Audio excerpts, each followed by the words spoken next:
In the Quran, Allah instructs us to reflect on His creation and our surroundings. He says that no one can understand His ayah or grasp the concepts except the people of understanding. We are encouraged not to read the Quran as just a book, but to delve deeper into its verses and reach their true meanings. If we were skilled in the language of the Quran, we would have tasted the delight of this book and discovered the miracles of it.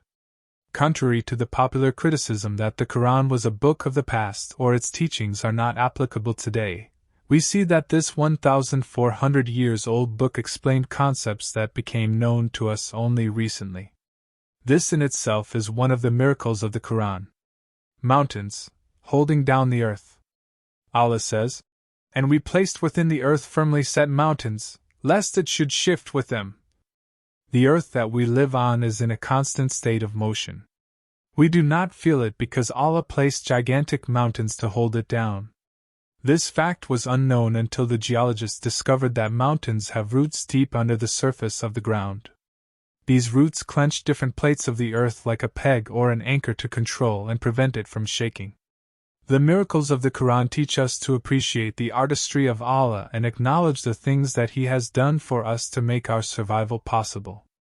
Imagine if there were no mountains, how we would have walked on this earth when it was constantly shaking.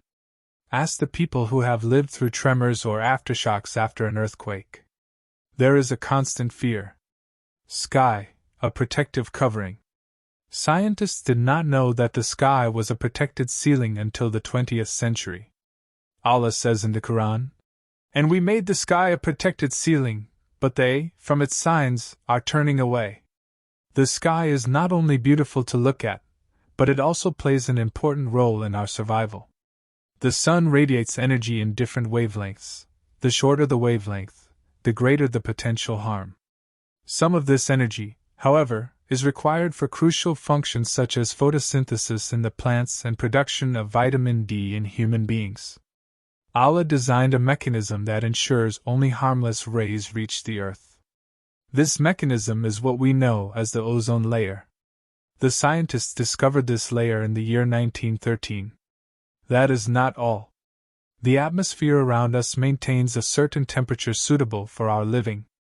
In absence of this, the temperature would drop down to -270 degrees Celsius, and we would freeze to death.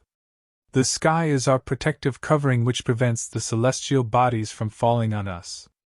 Imagine if there was no sky and the stars and the sun were not commanded by Allah to stay at their places, what would have happened? Things would have been falling over our heads and everyday life would have become problematic.